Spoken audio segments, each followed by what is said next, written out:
பஞ்செட்டி அகதீஸ்வரர் கோவிலில் இந்த ஆண்டின் முதல் பிரதோஷ விழா. திரளான பக்தர்கள் பங்கேற்றனர்.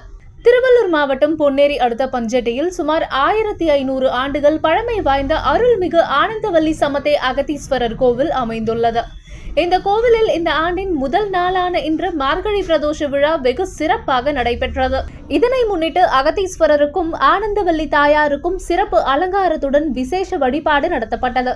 விழாவின் சிறப்பம்சமாக நந்தீஸ்வரருக்கு பால், தேன், பன்னீர், விபூதி மற்றும் வாசனை திரவியங்களுடன் செய்யப்பட்ட அபிஷேகத்தை பக்தர்கள் கண்குளிர கண்டு பக்தி பெருக்குடன் வணங்கினர். இதைத் தொடர்ந்து ஆனந்தவல்லி தாயாருக்கும் அகதீஸ்வரருக்கும் மகா தீபாராதனை காட்டப்பட்டது. பின்னர் மலர் அலங்காரத்தில் ஜொலித்த நந்தி பகவானுக்கு மகா தீபாராதனை காட்டப்பட்டது.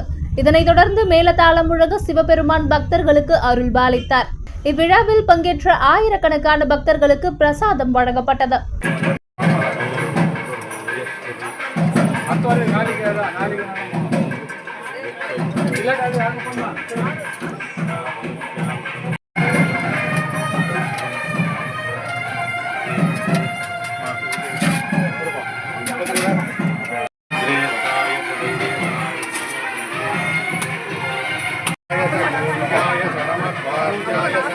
वार्याय च नमः प्रसरणाय शोत्तरणाय च नमः आधार्याय कालास्याय च नमः सत्याय च वेद्याय च नमः सत्याय च सवाक्याय